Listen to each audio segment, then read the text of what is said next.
So, welcome back, and let us continue, and we can now move on to the 4 Satipatthana practices. So far we have looked at one of these 7 sets, that comprise the Bodhipakya Dhammas. Now we can move on to the second one being the 4 applications of mindfulness that we have here. And the 4 applications of mindfulness, they kind of emerge naturally from the 4 right efforts. The 4 right efforts are all about, as we have seen, overcoming unwholesome qualities of mind. And the 4 applications of mindfulness continue, in a sense, that process. And then they continue purifying the mind and eventually taking the mind all the way to samadhi, as we shall see here when we go through these 4 applications. Satipatthana is the word here that is translated as 4 applications of mindfulness. And it is made up of these 2 words, sati on the one hand, and upatthana on the other hand. And upatthana means something like to establish or to application, or it is related to the idea of upatak, which is an attendant. So it means almost like attending with mindfulness. So it's attending and mindfulness are almost the same word. So it's almost like redundant in a sense. And sati has this double idea in Pali. It means both memory and it also means awareness, present moment awareness, or just awareness. And these 2 things are also very closely related to each other in practice. If you have clarity of mind, if you have good awareness, your memory will be good. And if your memory is good, it is usually because of your awareness, your ability to know what is happening in the present moment. So these things are very closely related to each other, and that's why the same word is used for them in the Pali language. So that's a useful thing to recall. And the sati, as we shall see later on, sati is often defined as the ability to remember what was said and done a long time ago. Anyway, let us start off by this first sutta, another extract from the Mahaparinibbana Sutta, the Great Passing Away. And again, just to remind you of the context here, the context is the Buddha's last journey, traveling from Rajagaha in the Magadhan kingdom all the way to his passing away in Kushinara. And on the way to Kushinara, one of the places where he stops is Vesali, Vesali being the capital of the Vajjian Republic, just north of the river Ganges. And that's where he spends the rains retreat. And during this rains retreat, he gets very ill, very, very sick, and to the point where Venerable Ananda feels completely at a loss. He says that I feel like a drunkard. I can't lost my bearings. I can't really have any feeling for the directions and all of this, which is quite astonishing when you think that Venerable Ananda was already a stream enter. He was already a Sotapanna. And still, he actually was very strongly affected by the Buddha's illness. So this is where this kind of sets in, just like the previous passage, very closely related to each other at this particular point. And the Buddha then gives Ananda the following advice on how to deal with this difficult situation. It's kind of remarkable that even a stream enter is so affected by it, and it shows you kind of the power, I suppose, of habit. Perhaps one of the, I think, important problems with attachment to people is the habit of having someone around. You're used to somebody, and then when they disappear, they leave a big hole in your life, and something has kind of vanished for good. And of course, having been the Buddha's attendant for 20 years, then it's having been close to such an enormous spiritual master for so long, it would have made a massive impact to see that the spiritual master is about to pass away. So even Venerable Ananda is having difficulty. So this is what the Buddha says in part. There's more, but this is in part what he says, kind of to comfort him or to remind him of what really matters. And he says, I'm advanced in years. I have reached the final stage of life. I'm currently 80 years old. Just as a decrepit cart keeps going by relying on straps, in the same way the realized one's body keeps going by relying on straps, or so you'd think, or as it were. Sometimes the realized one, not focusing on any signs, and with the cessation of certain feelings, enters and remains in the signless immersion of the heart. Only then does the realized one's body become more comfortable. So the Buddha is talking about his old age. It's like the body is falling apart like an old cart, and it kind of has to be held together. This is metaphorically, of course, held together, just like the old, the cart has to be held together. And elsewhere in the suttas, the Buddha talks about his body being like any body that kind of gets advanced in age, where the skin is kind of wrinkling and he's kind of stooping and his faculties are declining. He can't see and can't hear as he used to. And you get this very clear picture of someone who is actually getting older. It sounds like an old person, just like any other person getting older. It's exactly the same thing happening with the Buddha. And this is very useful to remember this, because one of the problems in Buddhism is that sometimes we take the kind of supernormal aspects of the Buddha way, way too far. Of course, there were things that were special about the Buddha, but the things that were special were more on the mental level. It wasn't the ability to see clearly, it was the ability to understand life as it actually is. But in the end, the Buddha was a human being, just like everyone else. And this is the picture that comes out in the suttas very strongly. And it's important to remember that, because in later Buddhist literature, and this already starts to happen in the Mahaparinibbana Sutta, because this sutta is in many ways quite late. This sutta would have been compiled after the Buddha passed away, because it has all the events that leads up to the Buddha's passing away. It also has some of the events that happened after the Buddha passed away. So this sutta was obviously compiled after the Buddha passed away, and you can already see the influence of later ideas creeping in the Mahaparinibbana Sutta. Lots of things that seem miraculous or seem impossible from a kind of ordinary human point of view. At one point, and we shall have a look at that later on, the Buddha says that anyone who has practiced the Iddhipadas, these foundations of spiritual power, can live on for an eon. And he's kind of hinting to Ananda, I could live on for the eon. Now, it's kind of completely out of sync with what we're seeing here. Here we're seeing someone who almost died.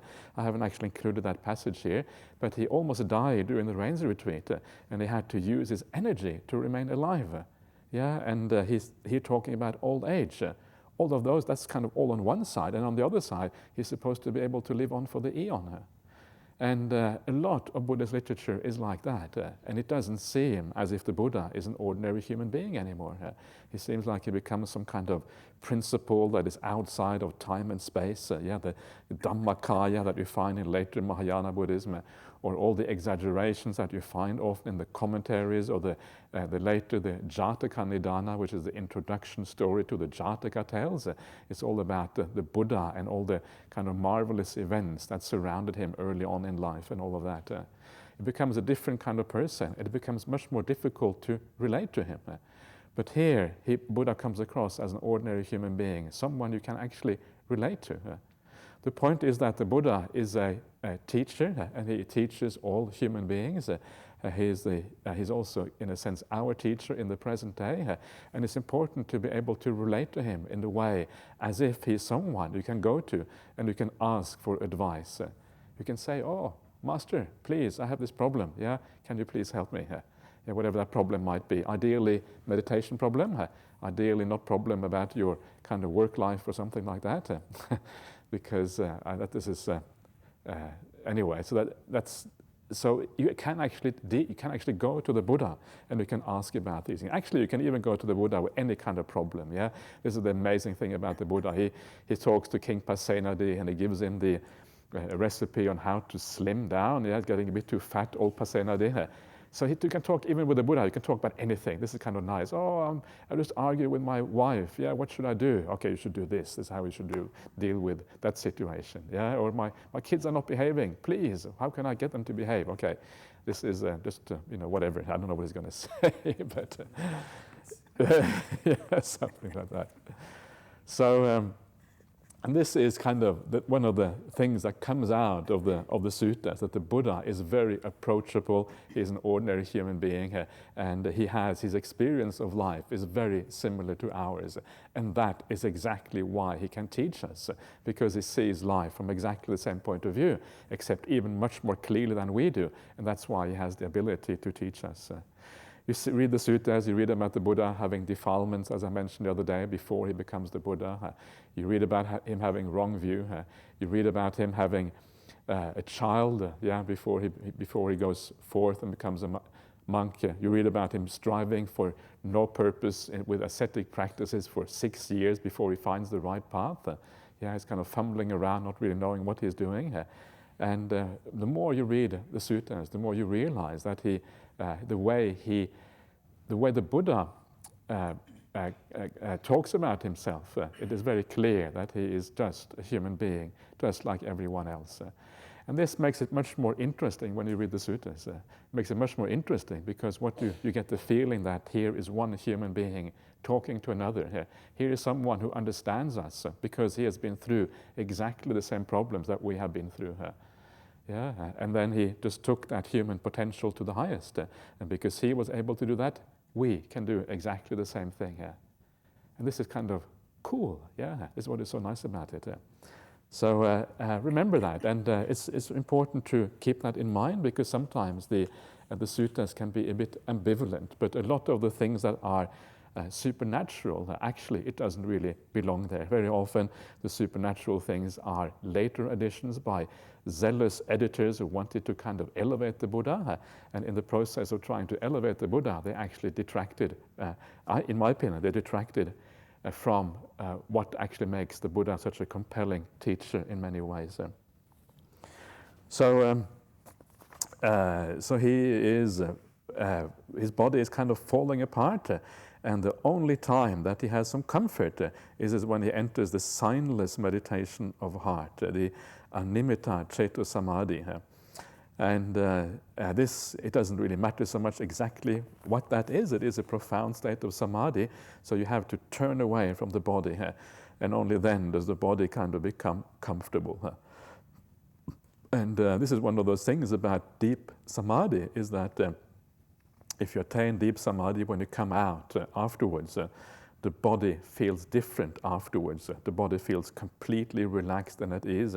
And one of the ways of recuperating or sorting out an illness is actually to use samadhi for that purpose, to make you feel better, because it just helps the body to relieve itself of problems and all of these kind of things. But what the Buddha obviously is pointing out here to Venerable Ananda is impermanence. Impermanence of everything in this world, impermanence of the things that are most dear to you. And obviously the Buddha was the person who was the most dear to Venerable Ananda, and that's why he has incredible problems now towards the end of the Buddha's life. The Buddha is saying, what do you expect? Somewhere else he says to him, everything that is dear and pleasing will become otherwise, will become separated from you.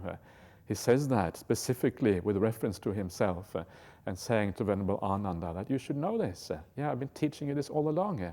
Haven't you been listening? And it's amazing. He's a stream mentor. You're supposed to know this by heart, and still you forget these things. It's so easy to forget.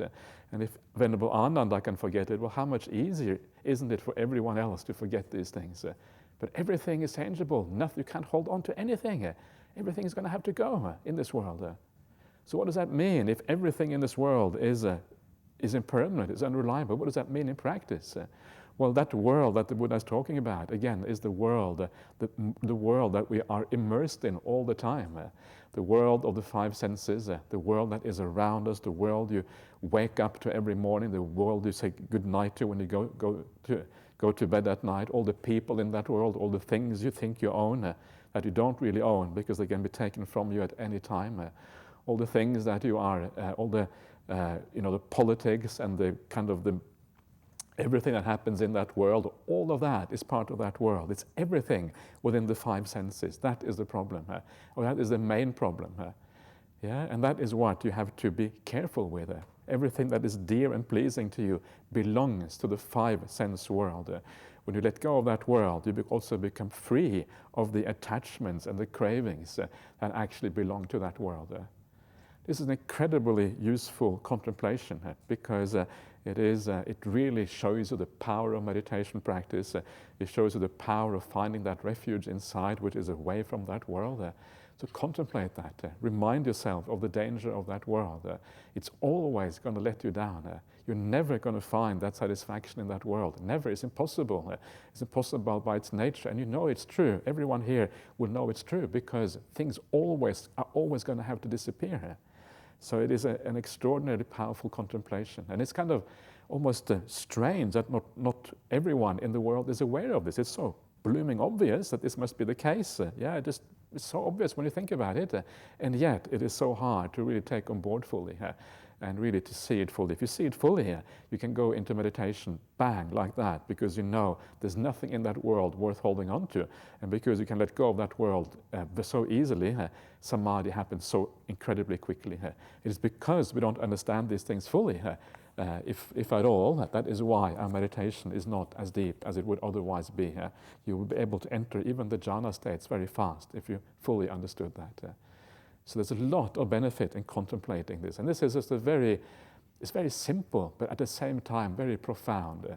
And this is one of those strange things about the Buddha's teachings. So much of it is so simple. It is so obvious. When you think about it, it makes incredibly good sense. And yet somehow it hasn't sunk deeply in so that we can actually act upon it fully yet. So you need to contemplate it, even though it's simple, even though it's obvious, you still need to contemplate it to reveal new layers, new depths, new profundities of these ancient and obvious truths. And as you do that, you allow your mind to take that refuge in the Dhamma, the refuge in meditation, far more powerfully as a consequence. So this is one of the reasons, you will see that in a second, why one of the things that make meditation and Satipatthana meditation possible is right view, ujjukaditi, straight view. This is one of the reasons, because you have to see the world in the right way. You have to enable yourself to give up those things that are useless, that have no particular real aim, no real purpose, there's nothing there for you. There's nothing in that world to look forward to in the future. That's why you can let go of it in meditation. It's not going to take you anywhere. It doesn't have any real purpose. Let go, allow it to be. Instead, go into meditation practice. I have no future. I have no future. I have no future in the world of the five senses. And this is why the Buddha says what he says next. So Ananda, be your own island with your own refuge, with no other refuge. Let the teaching be your island and your refuge with no other refuge. So being your own island means going inside of yourself, being independent of the world outside, being independent of the five senses specifically, and use the Dhamma as your guide to navigate that inner world. This is what the suttas and the things like the Anapanasati Sutta is about, enable you to navigate that inner world so that you can actually really make that world your real refuge inside. So, no other refuge outside. And how do you do this? And of course, the answer is meditation practice. And that's why the answer here now is the four Satipatthanas, precisely what you would expect. How does a mendicant do this?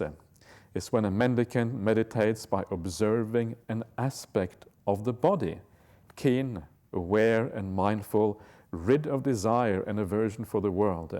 They meditate observing an aspect of feelings, an aspect of the mind, an aspect of principles, keen, aware, and mindful, rid of desire and aversion for the world. That's how a mendicant is their own island, their own refuge. With no other refuge.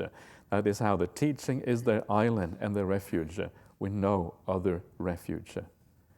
So four Satipatthanas, which is all about meditation practice, all about going inside by letting go of the world outside. And quite specifically, the four Satipatthanas, the easiest way perhaps to think about them is simply thinking about breath meditation. Breath meditation fulfills the four Satipatthanas. It takes you all the way to the end of these things. So let's have a look at this description of these four Satipatthanas just briefly. We're not going to go through the Satipatthana Sutra this time, but it's useful just to have brief look at what the meaning of this is. So you meditate by observing an aspect of the body. Kaya kaya nupassi. Yeah, and kaya kaya nupassi is quite literally observing a body in the body. And the idea here is that the word body means like a kind of a sum of things, that belong to a certain group, a group of things, a group of phenomena grouped together for, because they belong together. So like the breath, for example, would be an aspect of the body. The 31 parts of the body is an aspect of the body. Different ways of relating to the body or looking at the body. These are aspects of the body here. So I really like this translation. I think Ajahn Sudato has got this spot on. That's exactly how I would translate this as well. Meditate observing an aspect of the body. You will have seen many other translations, like he meditates or he dwells, he dwells contemplating the body as a body is one translation. And it is pretty cryptic what that means, whereas this is very straightforward, straight away what it means. So this is actually very lucid and clear, and this is why I think it's a good translation here. But so how do you do that? How do you observe? What does it mean to observe? Well, it can mean a couple of different things. It can mean either to look at, to observe, like you're watching the breath. Yeah, this is observation. So you observe the breath. But it can also mean, and that just means to kind of hang out with. Yeah, you stick with the breath. You are in the present moment with the breath. You are observing it. But kaya kaya nupassi can also be an act of imagination as well. So if you are looking at the 31 parts of the body, for example, not the 32, is it 31 or 32? 32 with the brain. Okay, with brain. So what about? Why is this? So what is it? Is it 31 or 32? Is it 32? Is it? Are you sure? Yeah. I like this one. This is kind of one of the conundrums of Buddhism. Is it 31 or 32 parts of the body? Yeah. This is very, very important, actually. Really, really important. Yeah. 31 and 32. It was incredibly significant. But first of all, just finish what I was just saying. If you look at the 31 or 32, I'll come back to this in a second because it's so important. If you look at that, then it's more an act of imagination. Yeah, you have to think, okay, lungs, heart, something like that. Yeah, I'm really on thin ice now. I don't really know exactly what these things are. It doesn't really matter. Heart, liver, yeah, intestine, something like that. Yeah, something like that anyway. If I got it wrong, I apologize. Is there any doctors here or anatomists here who know every detail? I hope not. Okay. Otherwise, I'll be in serious trouble. But you don't actually have to know where they are. It doesn't matter all that much. You have a rough idea. You know that they are there, and you know roughly what it looks like because you have seen some anatomy kind of pictures before, and you maybe have seen that famous Günther von Hagen, the body worlds, that we had actually an exhibition of that during the first global conference in 2006. We had an exhibition of that. You could see the bodies, they'd taken the skin off the bodies, and you can see bodies as they actually look. Actually, not even as they actually look. Even they were probably prettier than real bodies because they had been made up with silicone and they look kind of nice. But yeah. Yeah, I know, yeah, sure, yeah. So. So this is an imagination of the parts of the body, and so you can kind of see, you get a rough idea what it is. So these are the two aspects of observing, is imagination and also following along with things in real time, as one of these computer terms, in real time. You are actually with it as it actually happens. But just getting back to 31 and 32 parts, because it is so incredibly important, I want to spend a lot of time on this. No, I'm not going to spend a lot of time on it. I'm just messing around. But the interesting thing about that is usually when you ask people, is there 31 or 32 parts? The vast majority of people will say, 32 parts. Yeah, we all know it's 32 parts. But actually, it's not correct. Actually, when you read the suttas, or everywhere in the suttas, in the four Nikayas, it's always 31 parts. And you see that in the Satipatthana Sutra itself, because it is there, it is in the Kayagata Sati Sutta, and everywhere is always 31 parts. So why do people say it's 32 parts then? if it actually says 31.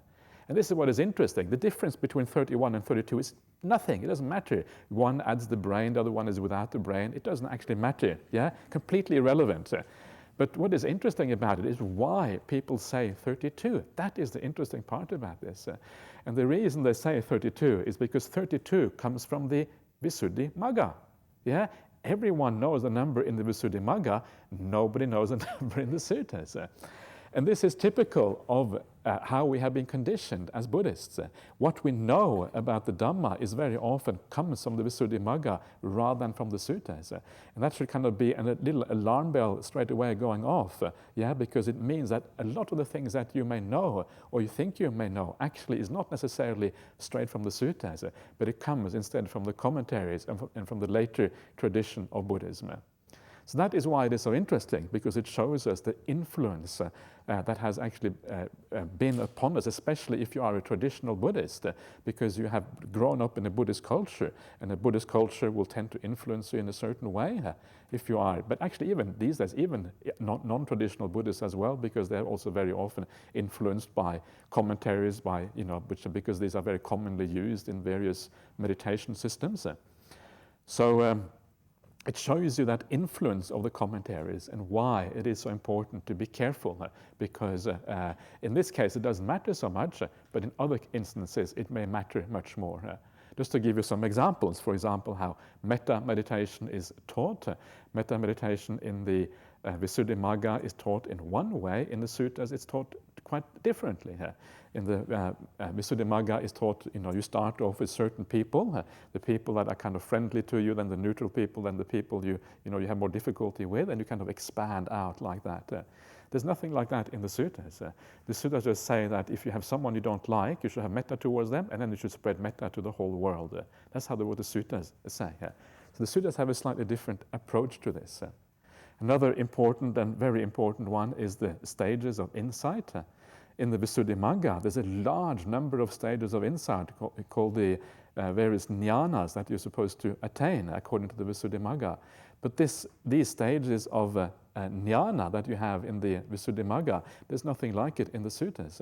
In the suttas, there's more a direct contemplation of the 5 khandhas that you find. You don't find this expanded sequence of jhanas.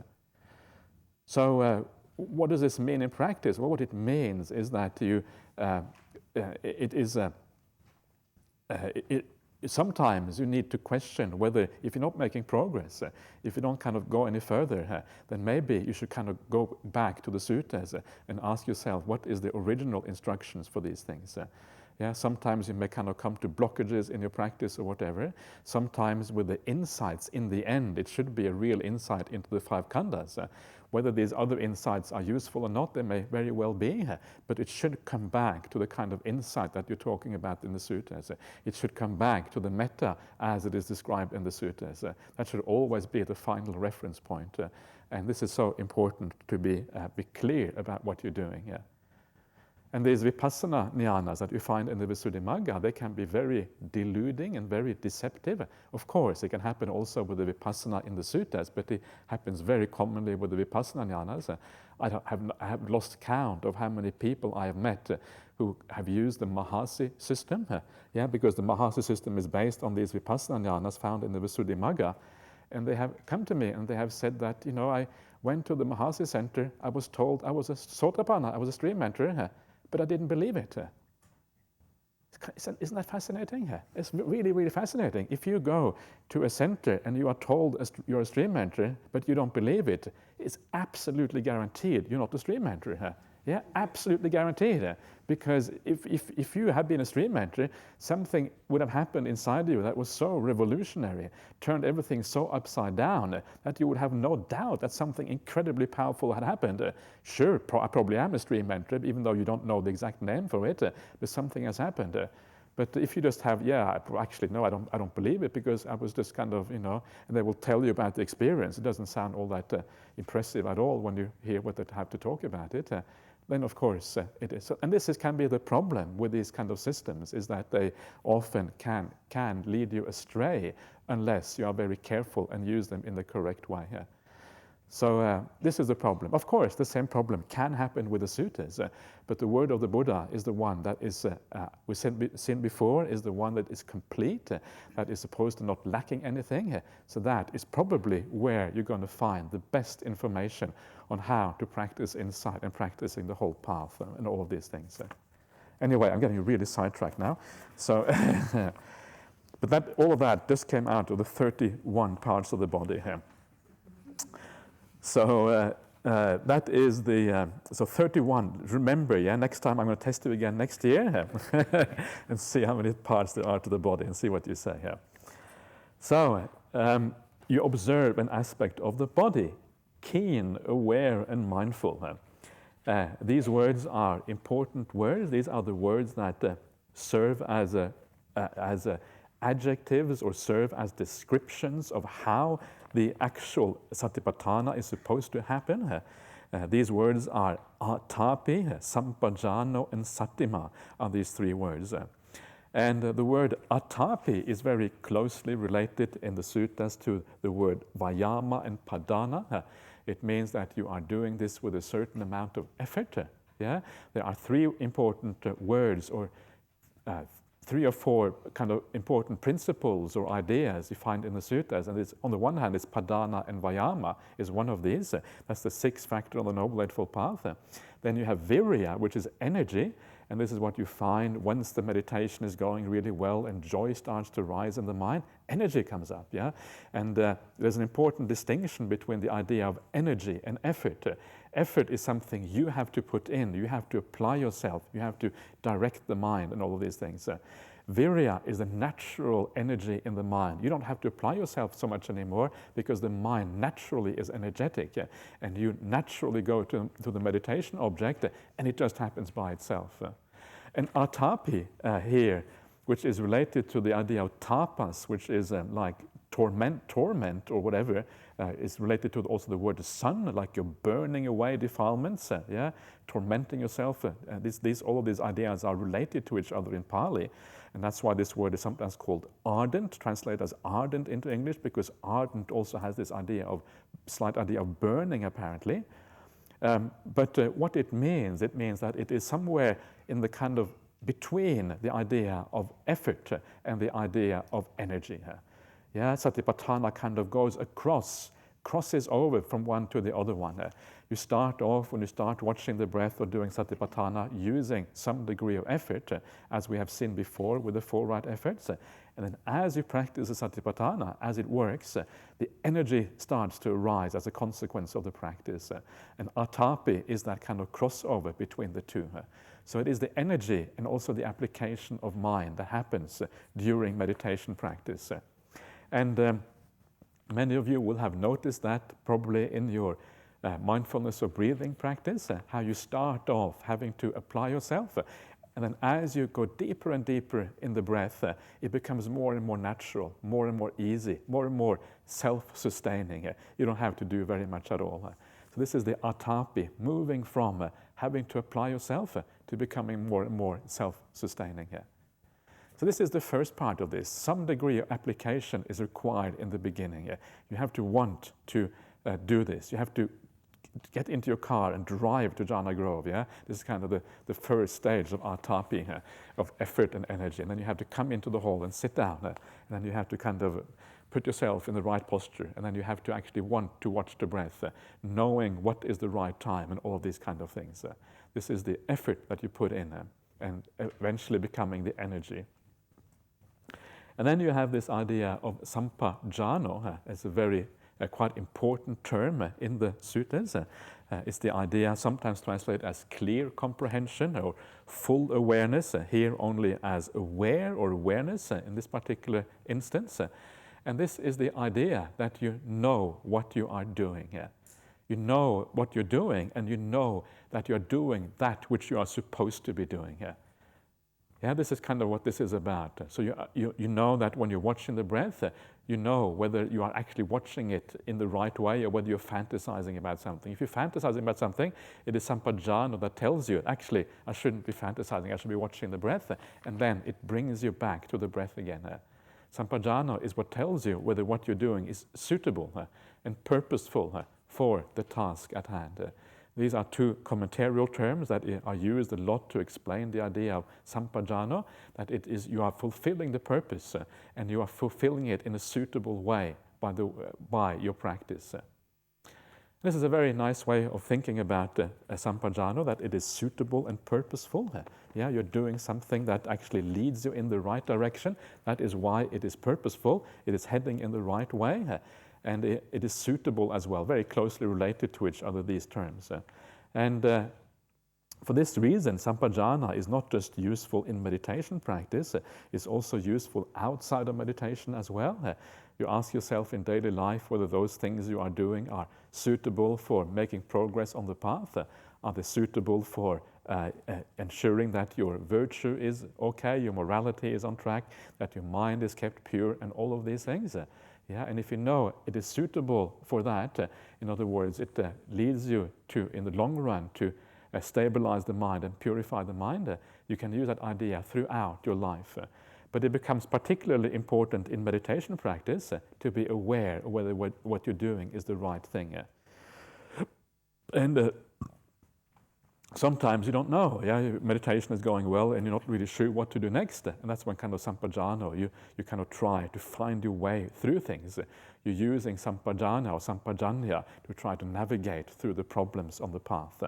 And this is how you find your way through things. So sampajanya is what tells you whether you're doing the right thing. Being mindful is never enough. You also need to have the instructions at the back of your mind, and that's the instructions at the back of your mind. That's sampajana, knowing whether you're going the right way or not. And the last one of these is mindful, satima. And this is an important point of the Satipatthana Sutra, that mindful is actually part of the instruction on how to do these practices. Yeah, this is what explains how the practice is done. So in other words, you need to be mindful before you can do Satipatthana practice. That's what it means. You have to, in other words, it is you bring that mindfulness with you into the practice, and then you apply it to the four Satipatthanas, the Kaya, Vedana, Chitta, and the Dhamma, the four Satipatthanas that we're supposed to practice over time. So in other words, this is exactly what I was saying before when I was on the first night, the idea that meditation, first of all, you establish mindfulness. I was saying this is found throughout the suttas, and here it is found right there in the Satipatthana formula itself. First of all, you establish mindfulness, and then when mindfulness is established, then do you apply it in the right direction. This is important because sometimes if you get this wrong, you think that the purpose of meditation is to give rise to mindfulness. This is what the translations such as the foundations of mindfulness implies. A foundation of mindfulness implies that you're doing this to give rise to mindfulness. But actually, that is the wrong way around. This is more an application of mindfulness. So you can see how little things like that, little translations, I would call it errors, actually lead you off in the wrong direction because it gives you the wrong idea of at what point you're supposed to be watching the breath, or at what point you're supposed to be looking at the 31 parts of the body or whatever. So these little things actually matter. It's surprising, isn't it? Little things like that actually make a difference in our practice. Of course, sati continues to improve, as you do your meditation practice, it becomes even stronger. But the point is, you need a minimum level to start doing the meditation practice. You need a minimum level of stability in the present moment, of a minimum degree of clarity of mind to be able to watch the breath properly. If you don't have that minimum level, it's just not going to work, and that will be the problem. So satima is an important and interesting point right there at the beginning here. Then it says, rid of desire and aversion for the world. Vinaya loke abhijja domanassa is the Pali. Vinaya, it means that you have abandoned something. This is called a absolutive. This is a technical term of grammar. Absolutive, it's a type of verb. That means that the action has already been completed. So vinaya literally means having abandoned, having already done this. So so this is, and the reason why and how to understand that is if you look at the actual Pali there, loke abhijja domanassa, and you go back, we just had a look at the four right efforts before, and if you think back to the four right efforts, it talked about not being overwhelmed by abhijja domanassa. It's exactly the same term as you see here. So in the four right efforts, we talk about not being affected or overcome or overwhelmed by these things. Yeah. So in other words, that is where the abandoning of abhijja, which is desire, and domanassa, which is aversion, where that happens. And when you come here, you have already abandoned them, and that's why the expression "having abandoned these things" is there. So it implies that desire and aversion, the main parts of this, have already been abandoned when we come to Satipatthana practice. And it's very obvious that that has to be the case, because if you have a lot of desire and aversion in your mind is not going to be in the present moment. Desire and aversion are, by definition, things that take you out of the present moment. Desire always takes you somewhere else where you want to be. Aversion or ill will takes you to the object of your ill will, often in the past. These things drive you out of the present moment. You cannot be mindful without letting go of these to a large extent. There can still be minor manifestations of these left, like attachments to the body and the senses or whatever, but the kind of the strong manifestations of desire and aversion have to be abandoned before you can do Satipatthana practice. And it links in directly with the four right efforts, because that is where the abandoning happens. Now you have abandoned them. So abhijja, loke abhijja domanassa. Abhijja means something like desire. Sometimes it means more like covetousness. This is old-fashioned English terms. You find it in the Ten Commandments. Yeah, if you, I don't know much about the Ten Commandments, but apparently the covetousness, thou shalt not covet thy neighbor's property, or something like that. Yeah, that is kind of the way. Do they still say it like that, or have we got some modern translation? Anyway, I don't know. It doesn't matter. So the idea of coveting something is like you want someone else's property. And that is also a meaning of this, but it also means desire in a broader sense, desire in the sensual realm. And domanassa is a very broad term that means, literally means manassa, it means the mind, and do means bad. So it's a negative mental state, a state of mental pain. And in this case, it refers to the aversion to the sensual world. So it's the desire and the aversion, the like and the dislike of the objects in the five sense world. This is what it refers to. And loke here, for that loke here, then refers precisely to that world of the five senses. The word loke in Pali is very similar, is used in almost exactly the same way as the way we use world in English. Yeah, when you use the word world in English has many different meanings depending on the context. It can mean like the earth is the world. Or you can say the whole world thinks. If you say the whole world thinks, you're talking about humanity, as if that is a world. Or the world can mean the universe, yeah, as the whole world, mean like the whole universe. So it has all of these different meanings depending on context in English, in the English language. And it's exactly the same thing in Pali. It has all these different contexts, but even more context in Pali. And one of the meanings in Pali is the five sense world. Yeah, the world of the five sense realm, of which the human realm is one, and many other realms as well are part of that. And when you come to the end of the world, the lok anta, that is what one of the definitions, or one of the descriptions of the jhana states in the suttas. You come to the end of the world. Yeah, it's the restaurant at the end of the universe. Is that right? The restaurant at the end of the universe. Is that, yeah, the Hitchhiker's Guide to the Galaxy. So I think that's another meaning of this vihara they have in Sydney. It must have something to do with Hitchhiker's Guide to the Galaxy, I can imagine. There must be some literary reference, otherwise it wouldn't be Ajahn Sujata coming up with this name. So you come to the end of the world. So this is what we're doing here. We're approaching the end of the world, yeah, having given up the desire and aversion for these things that are still in the world. This does not mean that your mind is fully purified yet. There are still going to be some hindrances there. They are weak at this point, but there still are hindrances in the mind. And the purpose of Satipatthana is precisely to abandon the remainder of these hindrances in the mind, so that the mind becomes fully purified, and then you can take it into the jhana states. And to do that, there are two things you require. What are those two things? Samatha and vipassana.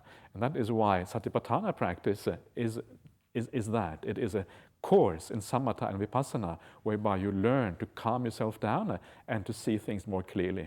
And the most important thing to see clearly at this stage is the hindrances, because these things are what actually block you from going even deeper in the practice. So that is the loke abhijja, vinaya loke abhijja domanasa. It's quite nice to be able to say some of these Pali words. Yeah, I like and occasionally bring in a few words from grammar as well, because I've always come to this conclusion that if you say a few things in Pali, it sounds much more impressive. Is that right? And if you want to have authority, you've got to be a bit impressive, right? You've got to kind of say things that nobody else knows, and people say, yeah, that's really cool, that's really good, and then people get really impressed, and they kind of listen to what you have to say. Perhaps if you. Anyway, and so that is, but it's quite nice to go back to the Pali sometimes, because the Pali is very fixed. So when you hear a Pali term, it will never change. But when you hear translation from one translation to the next one, it will change. And then it's very confusing. What do you mean? Do you mean this or do you mean that? What, you use this word, this person uses that word, and this person uses this word for that, and you use this word for this, and it kind of gets very confusing sometimes. But if you know the Pali, it is stable. There is no the underlying kind of language which doesn't change, which we try to keep intact. So this is the background information. These are the things you have to get in place, and that is when these things happen. That is when the practice of the four satipatthanas happen. And the first one is then to observe an aspect of the body. And if you read the Satipatthana Sutra, what you will find is a large number of body contemplations that you can do. And of those body contemplations, what is interesting is to figure out what are the main ones, so we can focus on the main ones. You don't have to be too distracted by the ones that are not really so important. So what are the most important ones? And this is where I rely on some studies that have been done by other people. There's a very interesting book. This is also has been written by Ajahn Sujato as well. Actually, he likes to be called Bhante Sujato, so call him by his preferred title, probably, Bhante Sujato. And this is called The History of Mindfulness, and it is an investigation of the Satipatthana Sutra in particular. And a very interesting one, because what he has done, and this is kind of the thing that is happening a lot these days, is a comparative study of the Satipatthana Sutra, comparing all the different versions of the Sutra. And this, if you want to find out what something really is, if you want to find out what the core teachings are, what is likely to be the most original, the word of the Buddha, you have to do something like that, because every school of Buddhism had some degree of distortion to it. And he calls the Satipatthana Sutta the latest sutta in the entire Tipitaka. That's what he says. I don't know if he's being cheeky or whether he's being serious, probably a bit of both actually. And and the reason is because there has been a lot of additions to the sutta. So you have to be very careful how you read it, try to come back to the most original. And when you do this comparative study, what you find out, the most likely part to be originally Satipatthana Sutta is the 31 parts of the body here. And the reason why that is most original is because it is found in all the various versions of the Satipatthana Sutta. Across the board it is found, yeah? So if you really want to do Satipatthana the way the Buddha taught, actually 31 parts of the body is a way of doing that. Yeah? But it's not all. There is one other way of doing Satipatthana, but it's not actually found in the Satipatthana Sutta. And this is what is interesting here. It is found instead in the Anapanasati Sutta. Because the Anapanasati Sutta says specifically, if you watch the breath, you fulfill the Satipatthana practice. Yeah? All four Satipatthanas are fulfilled by simply watching the breath. You don't actually have to do any of the other Satipatthanas. All you have to do is watch the breath. Of course, there is some degree of insight also with that. We shall have a look later on at the Anapanasati Sutta. Watching the breath is never just watching the breath, it's also being wise about it, reflecting on it, trying to understand how the hindrances are abandoned and not abandoned, getting insight into the process.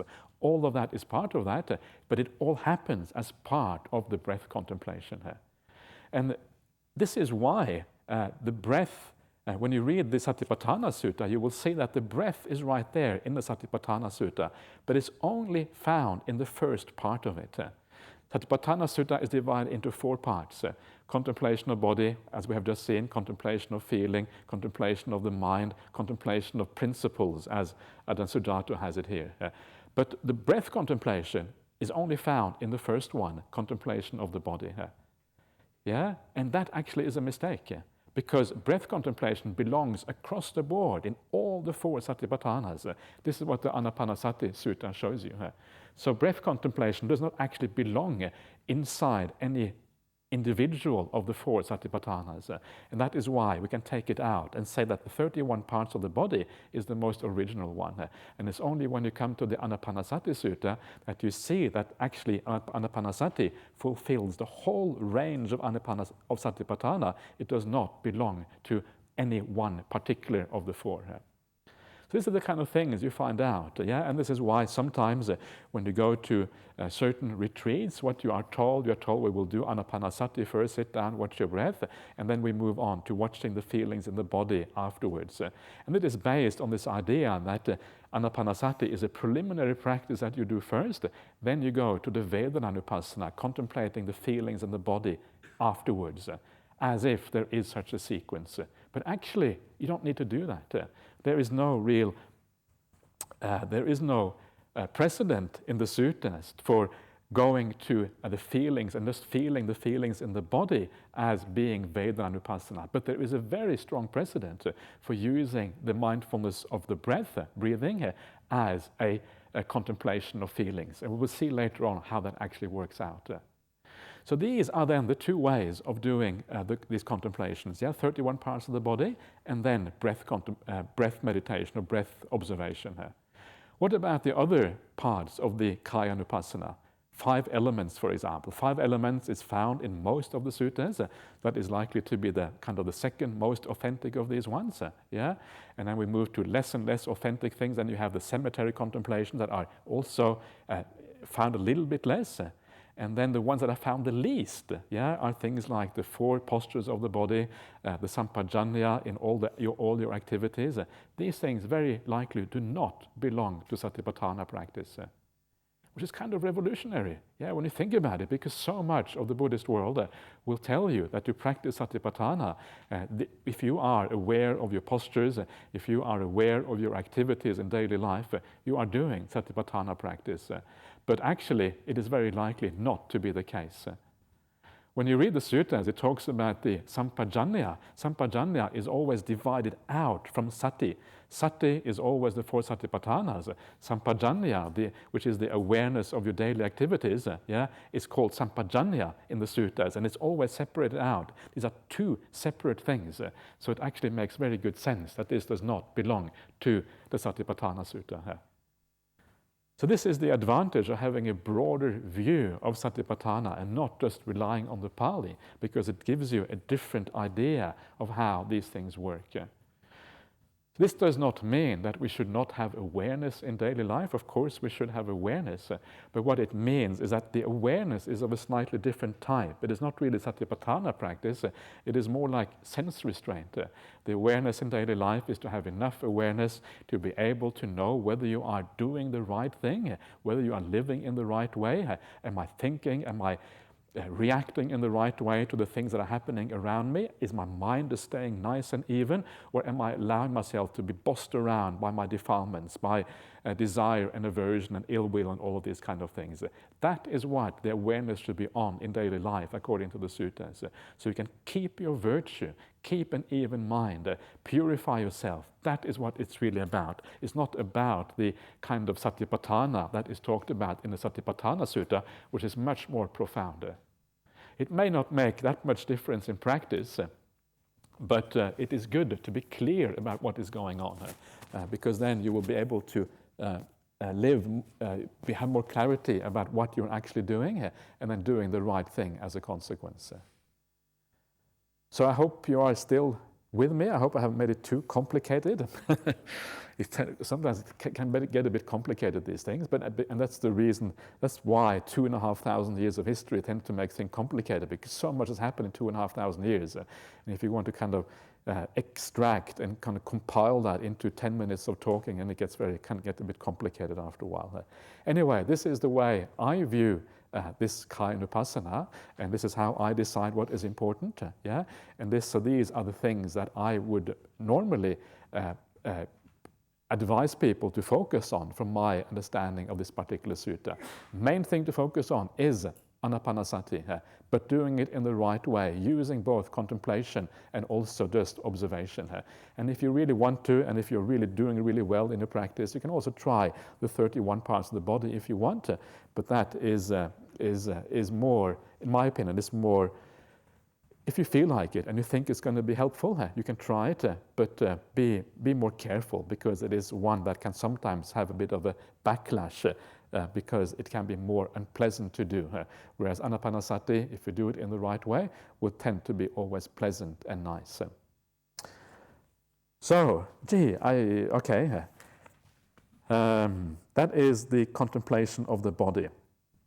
I think I better stop there. A contemplation of actually, maybe I should finish it off. I'll just take 2 minutes, because otherwise we're going to be forever on this retreat, and there is no, I'm not sure if that's going to work out to be here forever. So that is the contemplation of the body. Then we have the contemplation of feelings and the contemplation of mind. And I'm not going to say, I'm going to talk about that very quickly. And the way to do that contemplation, it is not really, it lacks a framework in the Satipatthana Sutra for how this contemplation is done. It only says that you contemplate certain feelings, worldly feelings, you contemplate spiritual feelings, you contemplate painful, neutral, and happy feelings, you contemplate the mind in various ways, the mind with defilements, without defilements, the Mahagata Chitta, the mind that has samadhi, and all of these kind of things, And it doesn't actually give you a framework, however, for how to do that. And that is where the Anapanasati Sutta, again, comes in very handy, because the Anapanasati Sutta gives you the framework. The framework is watching the breath and then contemplating the feelings and the mind in conjunction with the watching of the breath. And when we come to the Anapanasati Sutta tomorrow, I will show you exactly how this is done, because it's very clearly explained in that particular sutta. And then the last one of these 4 Satipatthanas is the principles, and this refers, again, the principles of the Dhammanupassana is a very broad field in the Satipatthana Sutta. There's all these various things that we can focus on, but again, if you follow the idea of trying to find the original core of this sutta, it is the 5 hindrances, the 7 factors of awakening, that is probably likely to be the earliest part of the sutta, and all the other things have probably been added later on. So again, and of course, the focus on that is the focus to understand the good and the bad qualities of the mind. It is about having insight into the defilements of the mind, having insight into the good qualities of mind, and then developing them all the way to jhana and samadhi states. That is what that last part is about. And it matches with the Anapanasati Sutta, the last 4 parts of the Anapanasati Sutta. So the whole Satipatthana can be done through mindfulness of breathing, through the Anapanasati Sutta, which actually is quite nice, because it makes it very simple. You really can come back to one particular way of meditating, and you can use that. And that is already difficult enough, because mindfulness of breathing is quite involved, and especially if you want to do it properly, it is quite involved, so it's actually quite nice to have a fairly straightforward path to practice. Okay, that is all for now. So please continue enjoying your afternoon, and we'll see you back again at 7:30 this evening here.